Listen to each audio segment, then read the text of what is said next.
Assalamualaikum warahmatullahi wabarakatuh. Halo semuanya, saya Putri Septiani Amalia dari Universitas Buana Perjuangan Karawang, Fakultas Keguruan dan Ilmu Pendidikan, Program Studi Pendidikan Guru Sekolah Dasar, dengan mata kuliah Media Pembelajaran. Saya akan menjelaskan tentang fungsi dan manfaat media pembelajaran. Yuk langsung saja kita mulai ke penjelasannya. Oke teman-teman, sebelum kita mulai ke materinya, saya ingin bertanya kepada teman-teman, apa yang teman-teman ketahui tentang media pembelajaran? Coba ada yang tahu belum? Kalau belum, saya akan menjelaskannya.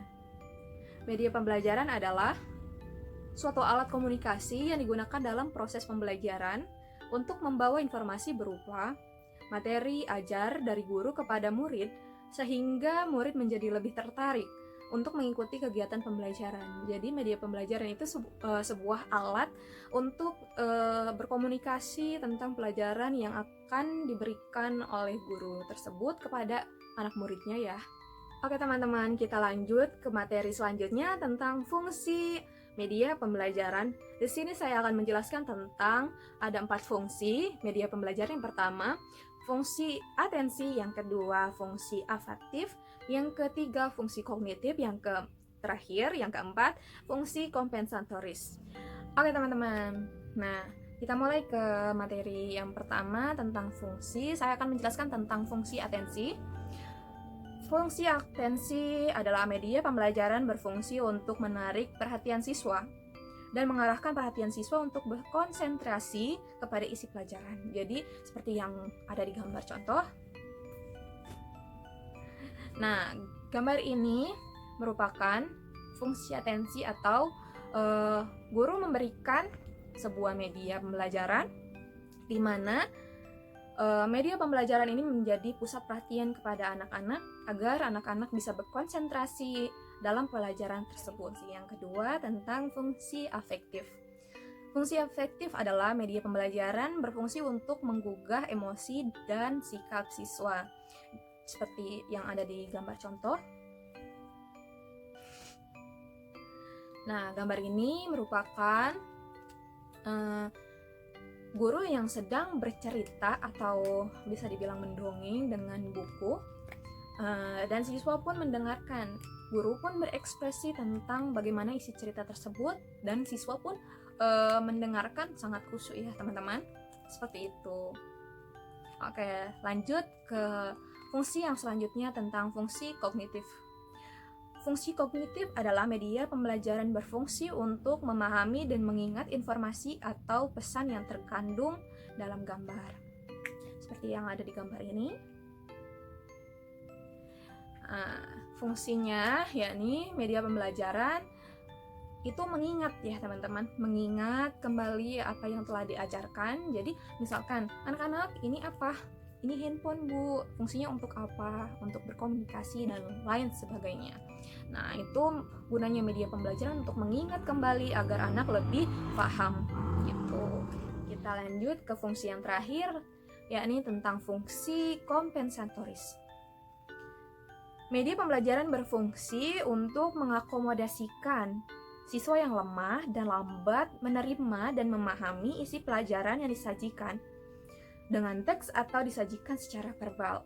Jadi kan ada anak yang mungkin daya tangkapnya lemah atau lambat ya teman-teman. Nah fungsinya media ini untuk anak-anak tersebut lebih menangkap gitu dalam pelajaran yang akan dipelajari oleh guru tersebut. Jadi bukan hanya untuk sekedar teks saja atau dalam pelajaran yang hanya itu-itu saja, akan tetapi berbagai macam ragamnya ya teman-teman, agar anak tidak bosan dan menarik perhatian kepada anak agar lebih dipahami lagi dan cepat daya tangkapnya. Seperti itu teman-teman, seperti yang ada di gambar ini. Nah seperti itu ya teman-teman. Oke teman-teman, tadi kan sudah tentang fungsi media pembelajaran. Sekarang saya akan menjelaskan tentang manfaat media pembelajaran dalam proses belajar. Oke, yang pertama, memperlancar dan meningkatkan proses dan hasil belajar. Oke, tentunya ya teman-teman, memperlancar guru untuk menjelaskan sebuah pelajaran kepada anak murid, dan juga meningkatkan daya tarik, daya minat anak murid terhadap pelajaran tersebut. Oke, yang kedua tentang bahan pelajaran akan lebih jelas maknanya.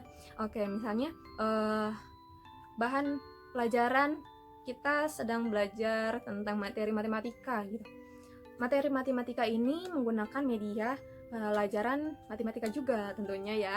Nah, jadi akan lebih jelas maknanya, akan lebih jelas fungsi dari pelajaran tersebut gitu, teman-teman. Terus yang selanjutnya, siswa tidak bosan dan guru tidak kehabisan tenaga. Nah, tentunya ini yang sangat membantu ya teman-teman.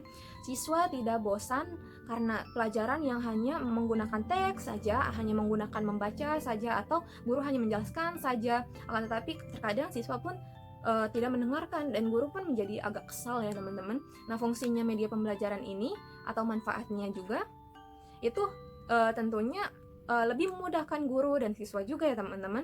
Siswa juga menjadi senang dan tidak bosan. Guru pun menjadi lebih mudah untuk mengajar karena ada media pembelajaran tersebut gitu. Oke, yang terakhir, mengatasi keterbatasan indera, ruang, dan waktu. Nah, media pembelajaran tersebut tidak harus untuk yang besar, ataupun kita harus mempersiapkannya dari jauh-jauh hari, dan lain sebagainya. Media pembelajaran tersebut juga bisa yang ada di ruang lingkup kita, seperti misalnya kayak kapur yang ada di kelas gitu, atau papan tulis, atau kita bisa menyiapkannya terlebih dahulu, kita menggunakan PowerPoint dan lain sebagainya. Oke teman-teman, telah selesai penjelasan dari saya, semoga bermanfaat dan semoga kalian memahami apa yang saya jelaskan. Terima kasih. Wassalamualaikum warahmatullahi wabarakatuh.